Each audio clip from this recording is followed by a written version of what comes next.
एक समय की बात है। एक गांव में सफेद साड़ी वाली चुड़ैल का आतंक था। चुड़ैल रात भर गांव में घूमती और गांव का जो भी आदमी उसे दिखाई देता उसे वो घायल कर देती। अरे कोई तो बचाओ, मर गया रे। एक रात हरिया अपने खेत से अपने घर लौट रहा था कि तभी अचानक उसके सामने चुड़ैल आ जाती है। अरे बाप रे, ये चुड़ैल कहाँ से आ गई? आज तो मैं गया काम से।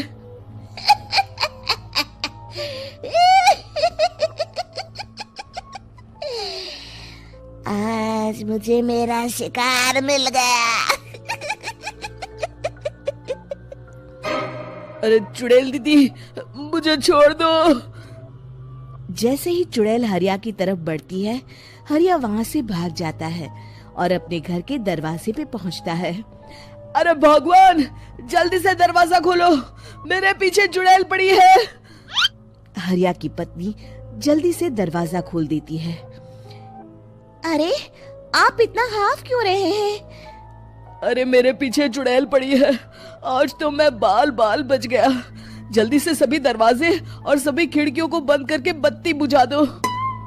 तभी चुड़ैल हरिया के घर के पास पहुंच जाती है। अरे वो आदमी कहाँ गायब हो गया? मैं भी देखती हूँ आखिर कब तक बचेगा। मैं अपने शिकार को इतनी आसानी से नहीं छोड़ती। इतना कहकर चुड़ैल वहाँ से चली जाती है। वहीं दूसरी तरफ हरिया और उसकी पत्नी दोनों अपने घर की खिड़की से ये सब देख रहे होते हैं। अरे बाप रे, ये तो बड़ी डरावनी चुड़ैल थी। अगले दिन ये बात आग की तरह पूरे गांव में फैल जाती है और धीरे धीरे लोग चुड़ैल के डर के मारे शाम होते ही अपने घरों से बाहर निकलना बंद कर देते हैं। कुछ दिनों के बाद भाई, मैंने तो इस चुड़ैल के डर के मारे रात को अपने खेतों को पानी देना बंद कर दिया है। कहीं मेरी फसल सूख गई तो मैं तो कहीं का नहीं रहूंगा। साहूकार का कर्जा कैसे चुकाऊंगा? अरे भाई, पूरे गांव वालों का यही हाल है। पता नहीं ये चुड़ैल हमारे गांव में कहां से आ गई। फिर एक दिन गांव के पास वाली नदी के किनारे एक बहुत बड़े तांत्रिक के आने की बात कुछ गांव वालों को पता चलती है। वो लोग जाके ये बात गांव के मुखिया को बताते हैं। मुखिया जी, नदी के किनारे एक बहुत ही पहुंचे हुए तांत्रिक बाबा आए हैं। हमें उनसे मदद मांगनी चाहिए। मैंने सुना है वो बड़े बड़े भूतों और चुड़ैलों को अपने वश में कर लेते हैं। मुखिया जी सभी गांव वालों को लेकर उस तांत्रिक के पास पहुंच जाते हैं। ओम फट स्वाहा, ओम फट स्वाहा। तभी तांत्रिक अपनी बंद आंखों को खोलकर कहता है, क्या बात है? तुम सब लोग यहाँ क्यों आए हो? मुखिया जी उस तांत्रिक को सारी बात बता देते हैं। अच्छा, तो ये बात है। और तांत्रिक अपनी आंखों को बंद कर लेता है। मैं देख रहा हूँ तुम्हारे पूर्वजों ने बहुत पाप किए थे, जिससे ये गांव अब श्रापित हो चुका है। उसी के फल स्वरूप तुम्हारे गांव में चुड़ैल आई है। ये चुड़ैल बहुत खतरनाक है, ये किसी को नहीं छोड़ेगी। हे भगवान, मर गए रे, अब क्या होगा? तभी गांव के मुखिया जी कहते हैं, बाबा, इस चुड़ैल से हम सबको बचा लीजिए। कोई तो उपाय होगा। इसका सिर्फ एक ही उपाय है। सभी गांव वालों को बारी बारी हर दिन अपनी आधी फसल उस पहाड़ी के ऊपर बनी काली गुफा में छोड़ के आनी होगी। तभी उस चुड़ैल की भूख मिटेगी और श्राप का प्रभाव खत्म हो जाएगा और तुम सब जिंदा बच जाओगे। सभी गांव वाले उस तांत्रिक की बात को मान लेते हैं और वहां से चले जाते हैं। फिर अगले दिन से रोज उस गांव के लोग बारी बारी से अपनी आधी फसल उस काली गुफा के पास जाकर रखाते। कुछ दिनों बाद हरिया की बारी आती है। बाप रे, आज तो मेरी बारी है उस काली गुफा में जाने की।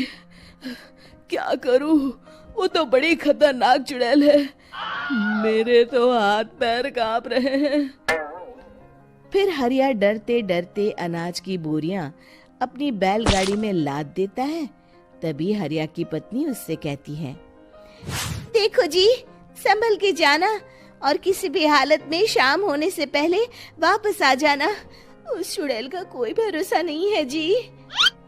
हरिया बैलगाड़ी में बैठते हुए कहता है, भगवान, मैं क्या वापस आऊंगा? लगता है अब तो मेरी खबर ही आएगी। इतना कहकर हरिया वहां से चला जाता है। रास्ते में जंगल से गुजरते हुए हरिया की बैलगाड़ी का एक चक्का बड़े गड्ढे में फंस जाता है।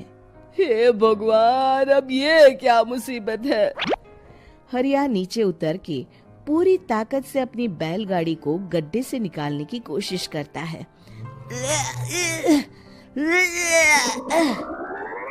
बहुत देर मेहनत करने के बाद हरिया की बैलगाड़ी उस गड्ढे से बाहर निकल जाती है। हे भगवान, अब तो शाम होने वाली है। आज तो मैं गया काम से। जैसे तैसे हरिया काली गुफा में पहुंच जाता है। अरे मर गया रे, यहाँ तो चारों तरफ डरावना माहौल है। मैंने यहाँ आने में बहुत देर कर दी, कहीं चुड़ैल नाराज ना हो जाए। हरिया अनाज की बोरिया वहां रख के जैसे ही जाने लगता है, तभी उसे किसी के आने की आवाज सुनाई देती है। हरिया एक कोने में छुपकर अंदर देखने लगता है। चुड़ैल वहां आती है और फिर अपने चेहरे से नकली चुड़ैल का मुखौटा निकाल देती है। हरिया ये देख के हक्का बक्का रह जाता है। तभी चुड़ैल कहती है, भैया यहाँ आना। आज तो बहुत अनाज आया है, इसे मिलाकर अब हमारे पास ढेर सारा अनाज जमा हो गया है। कल ही हम इसे शहर में बेच आएंगे और माला माल हो जाएंगे। तभी अंदर से नदी के किनारे वाला तांत्रिक बाहर आता है। अरे, ये तो तांत्रिक बाबा है। हाँ, अब तो हम दोनों की जिंदगी मजे में कटेगी। गांव वालों को बेवकूफ बनाना इतना भी मुश्किल नहीं था। लोग तो तुम्हें सच में असली चुड़ैल समझते हैं। हाँ, तुमने सही कहा। अब ये गांव वाले चुड़ैल के डर से जिंदगी भर इस काली गुफा में अनाज पहुंचाते रहेंगे। अच्छा, तो ये बात है। ये दोनों पूरे गांव वालों को बेवकूफ बना रहे हैं। अभी जाकर सबको बताता हूँ। हरिया उन दोनों की पूरी बातें सुन लेता है और जल्दी से वापस गांव में आता है। गांव वालों को पूरी बात बता देता है। इससे पहले वो दोनों हमारा अनाज लेकर शहर जाए, हमें उन दोनों को पकड़ना होगा। उधर दूसरी तरफ नकली तांत्रिक और नकली चुड़ैल बनी औरत एक बड़ी गाड़ी में सारा अनाज लाद के वहां से निकलने की तैयारी कर रहे होते हैं। जल्दी करो, इससे पहले हमें कोई देख ले। हमें यहाँ से निकलना होगा। और तभी वो दोनों देखते हैं कि सामने से सभी गांव वाले अपने अपने हाथों में मशाल लेके आ रहे हैं। दोनों बुरी तरह डर जाते हैं। रुक जाओ, तुम दोनों का भांडा फूट चुका है। अरे मर गए रे, ये गांव वाले कहाँ से आ गए? तुमने क्या सोचा इतनी आसानी से यहाँ से निकल जाओगे?